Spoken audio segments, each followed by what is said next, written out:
I'm Dottie Escobedo Frank, and I'm a pastor in Tucson area. And we are at the Inn. We used to call it the Inn Project, but because it's gone on longer than a project, we now have renamed it the Inn. The Inn is where we receive families, a parent and children who come out of detention. We receive them for a day or two, and then we help them to get ready to go back onto a bus and to meet their family somewhere in the U.S. So they've spent 3 or 4 days in detention, and they come pretty much shell-shocked for when they first get here. They don't know where they are, so we show them that they're at a church, and we're going to go into the basement of this church. So I'll walk you that way now. Anybody to know the church name? The location? Because we're trying to keep this group of families safe, and we don't want any groups that are way on the alt-right groups to come and protest right here. So because of the time and the era we're in, these families have already gone through so much, and we're trying to protect them from any big protests. It makes sense when you say it, but because my immediate thought was, protect the people here, but then my next thought was, well, who would do that? But then I remembered. When people find out what we're doing, they either love it or hate it. And it's the group that hates it that we just want them to express their opinion somewhere else. Yeah. So that's it. So what happens is a van pulls up here from the detention center. So it's from ICE. They bring a group of people. They pull up right here, and they drop them off, and we greet them here. ICE, or the detention facility, Border Patrol, leaves them outside, and we take them from that point.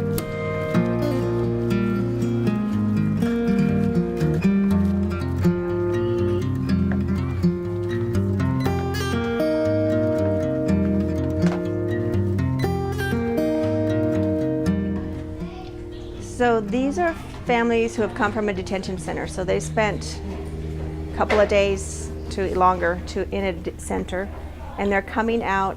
While they were there, they were processed, and so they're now documented, and they have a court date somewhere, wherever it is that they're headed.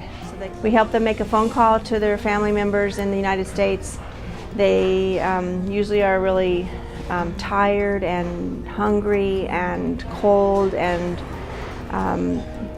wanting a shower when they get here. So we take care of those needs for them.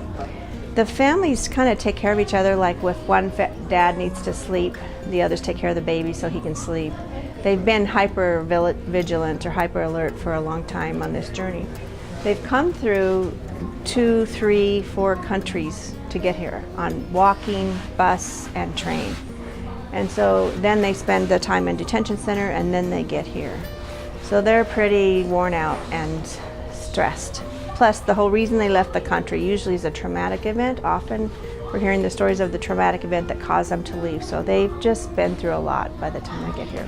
A lot of times when they come to us, they have stomach aches because in detention they were fed like processed fast food.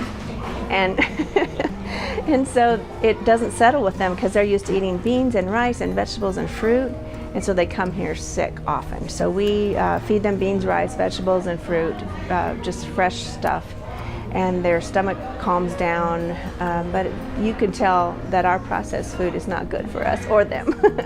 So in the first year, we reunited 2,267 people with their families here in the United States. So they come with plastic bags out of detention, and so we'd like to give them a little bit of dignity so when they're traveling they can have a backpack and they have arms free to carry their kids. We provide snacks and lunches for them to go travel with when they leave here. We provide these blankets for them to take because they usually need a blanket on the bus, and just give them direction on how to get there. So there's a lot involved in running it. We pay one person. Our site director, Gretchen Loki, is our only paid person, and she works a lot more hours than she should and has a great heart for the people here.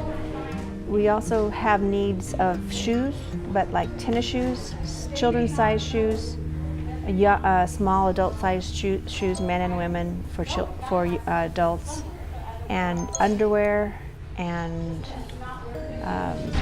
socks and clothes. They can use clothes, but we don't want too many used clothes in our American size. So okay, so this is our laundry area. So every day, a couple of times a day, we're stripping sheets and washing and starting a new bed. So the laundromat never ends here, and we have like two sets, and need to get bigger, what do you call them, industrial size laundry facilities. So we're working on that. Hey, if you're interested in helping, this is a ministry of the Desert Southwest Conference. So you could always go to the Desert Southwest Conference website, and you'll see the In project on that. And if you pull down that tab, there's a place where you can donate.